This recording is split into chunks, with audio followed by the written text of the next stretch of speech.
Have you ever looked in the mirror and thought, why is English still so hard for me? You're doing the lessons, watching the videos, trying your best, but something still feels off. What if I told you the answer isn't about doing more? It's about focusing less on everything else and finally focusing on you. Quietly, calmly, consistently. Today, I want to show you how focusing only on yourself can change the way you learn and maybe even change your life. Every time you open your mouth to speak English, there's a tiny voice in your head. Will I say this wrong? Do I sound weird? What if they laugh? That voice? It's like an over-dramatic movie narrator, except it only plays when you're nervous, and it never helps.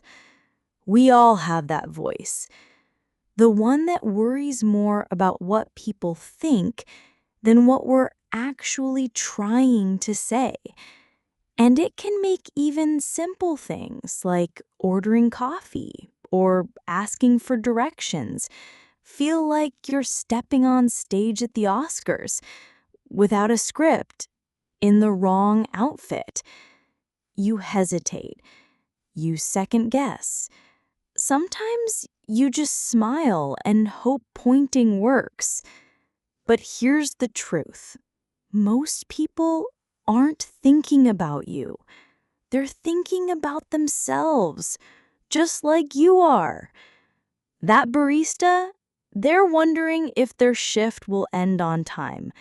That person on the train, they're mentally arguing with their group chat. And you're having a full-blown anxiety concert in your brain over a sentence no one even remembers. So why do we spend so much energy being afraid of judgment that probably isn't even happening? Focusing only on yourself doesn't mean ignoring the world. It means learning to stop handing your power to every passing opinion. You don't need approval to grow. You don't need permission to improve. Every minute you spend worrying about how you sound is a minute you could spend practicing. Every time you doubt your voice, you lose a little piece of it. But when you shift your focus inward, when you stop checking the room and start checking in with yourself, something powerful begins to happen. You make mistakes, but you stop caring. You try again, and suddenly it feels less scary. You stop thinking, what will they think of me? And you start asking, what do I think of me? Think of it like this. You're planting a seed. If you keep digging it up to see if it's growing, it never gets the chance to bloom. Your confidence is the same. It grows best when you stop checking for validation and simply give it time, effort, and peace. Imagine you're in class. The teacher asks a question. You know the answer, but you stay quiet. Not because you don't know it, but because you're afraid of how you'll sound. Then someone else answers, and it's exactly what you are going to say. That feeling? It's your reminder. You don't need to be perfect. You just need to speak. For yourself, not for applause. Language learners often feel like they need to explain everything. Why they said it wrong, why they paused, why their accent sounds off. But here's the truth. You don't owe anyone an explanation for where you are in your journey. Not every sentence needs a backstory. Not every mistake needs a warning label. You're learning.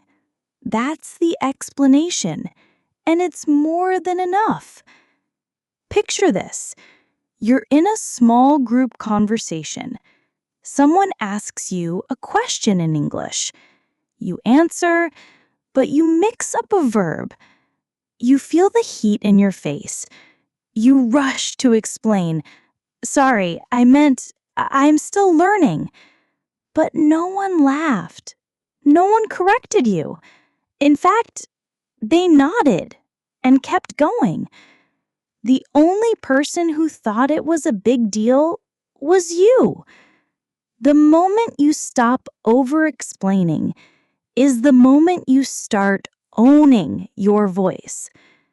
Quietly, powerfully, like someone who no longer needs to prove they belong, because they already do. Silence can feel uncomfortable at first, especially when you're learning a new language. You want to show what you know. You want to prove you're trying. But sometimes the most powerful thing you can do is pause. Not because you're afraid, but because you're choosing your words with care. Think of silence like a blank space in music, the rest between the notes. It doesn't mean the music stopped. It means something important is about to come next. Now, picture this. You're in a group conversation. The topic changes quickly. You're not sure how to say your thought in English, so you pause. You breathe. You look up. You find the right word. Then you speak. No one rushes you. No one laughs. In fact, the room gets quiet because they're listening. And suddenly, the silence doesn't feel awkward anymore. It feels strong.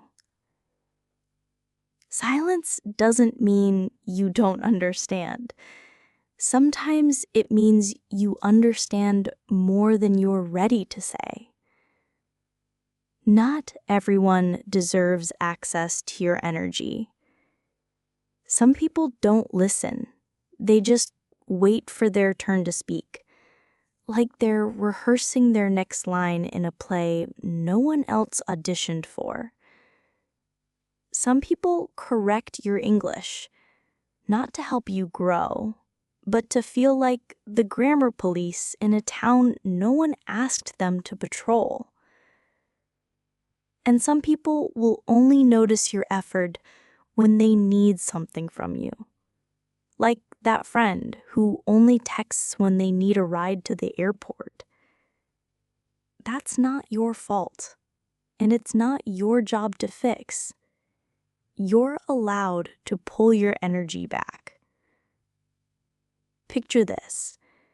You're in a group chat trying to practice English.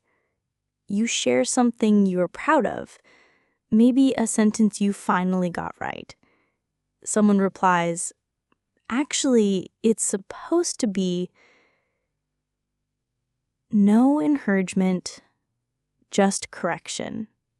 You don't feel inspired. You feel like you just got hit with a red pen.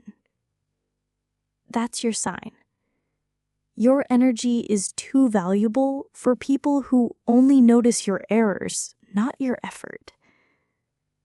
Learning a language is hard enough. You don't need bonus stress from someone auditioning for worst classmate of the year. Think of your focus like a phone battery. If too many apps are running in the background, you'll burn out fast. Protect your peace.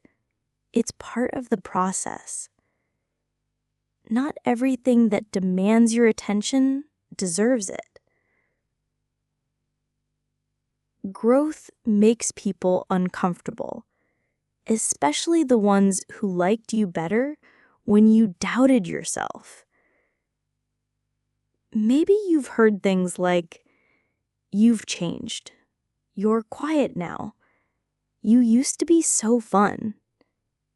But what they really mean is, "You used to make me comfortable."